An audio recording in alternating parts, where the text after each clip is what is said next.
Hi there, I'm everybody's favorite video game review boy, Dunekun, and today, video games. You know, I can hear you saying, Dunekun, what about the anime? Well, I was having a dang old lot of fun playing Super Smash Bros. Ultimate on my Nintendo Switch, so unfortunately, I did not have the time to care about anime this week. But I'm actually not going to talk about Super Smash Bros. Ultimate for Nintendo Switch today. I'm going to talk about another video game that came out on the same day. Why is that fact significant? It isn't. Katamari Damacy is a game that was released by a company on a platform in a year. It got reviews on a website, some positive, some negative. I had never played Katamari Damacy before right now, but I did used to play Pac-Man World Rally a lot when I was a kid, and the little green boy was in that game as a secret character. That was a very good video game. Katamari Damacy is one of the most unique video games out there. There are no other video games where you roll up objects ranging in size from tacks to skyscrapers in order to create celestial objects, except for maybe the sequels, of course. For those whom this concept sounds especially dull, this is good news. But for those who enjoy the creativity of the Katamari series, the video game industry is becoming increasingly lacking.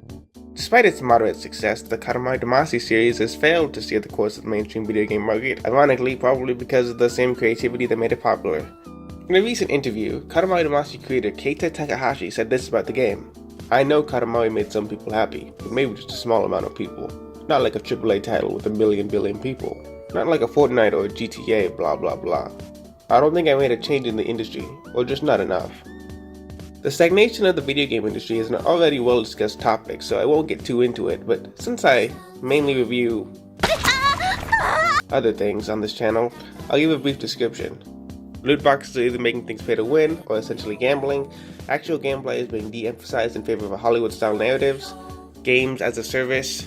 Everything has to be online multiplayer. Too many sequels, too many remakes. Hell, I'm reviewing the Katamari Damacy remake right now.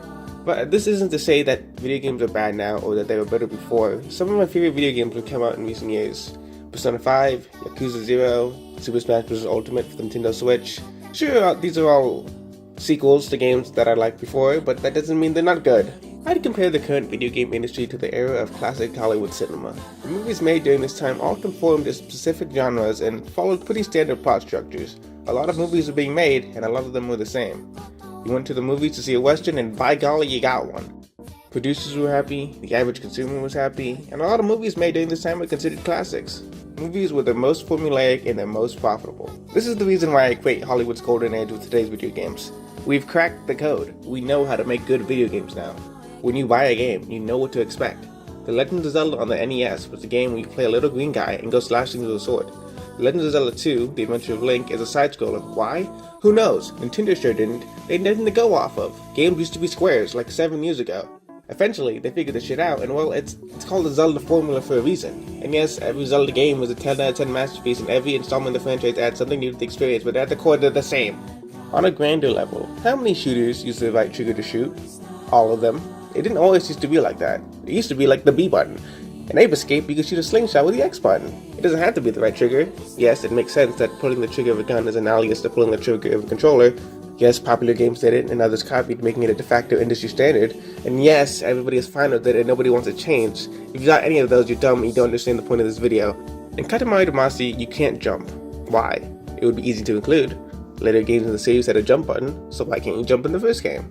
Well, not every game needs a jump button. The game wasn't structured around it, so there's no reason to include it. Does jumping make a game and handle it better? No.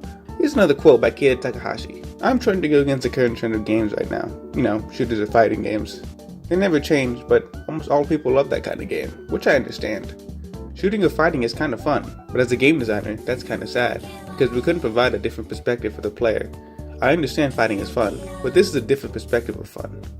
If it isn't obvious by now, I'm strongly against doing things because you're supposed to, or because it's expected. Maybe that's why I like Katamari Damacy so much. It's pretty hard to describe without getting into the minutiae of the gameplay. Wikipedia, premier gaming website, classifies it as a puzzle game and an action game, which I guess is accurate?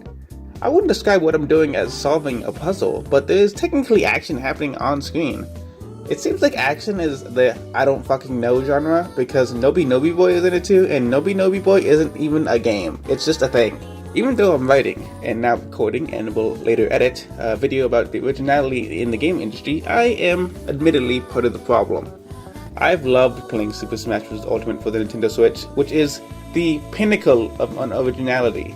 It's the 5th game in a franchise completely devoid of original ideas by design. It's just a bunch of licensed characters coming together with licensed music and licensed stages. I mean, the gameplay is, yes, unique, but it's the 5th game in the series, so it's nothing new. It's adding nothing new. But it's a fun game. I'm sure the new Battlefield and the Call of Duty games will be fun too. I bet the new Madden was a blast. We want new things, so we keep buying whatever we're given. There is an argument to be made about originality versus quality. Hi, I'm everybody's favorite anime review boy, Dunekun. About originality versus quality, you can make good things that are new and interesting. It doesn't have to be one or the other. As an anime fan, I know that it's usually neither. Companies will usually try to make the most amount of money with the least amount of effort because it just makes sense. That's good business. But fuck them. Don't buy bad games and don't buy shitty anime. Use your brain. Please be conscious of the media you consume. But this video wasn't about quality. It was about originality. So whatever. Bye. You know, I was gonna say that you should go and play indie games, but then I went to itch.io and there were literally 2 different games about kaiju on the front page. So, I mean, again, I'm sure they're fine, but dang, guys, come on, I'm trying to make a point here. Anyway, I'm not your mom. Please try new things. It probably won't kill you. Not everything has to be the same. The universe is a lie. Do whatever you want. 僕が作ったゲームで何かしら目線というか視線が変わって現実の生活がより楽しくなってくれればとても嬉しいと思ってます。以上です。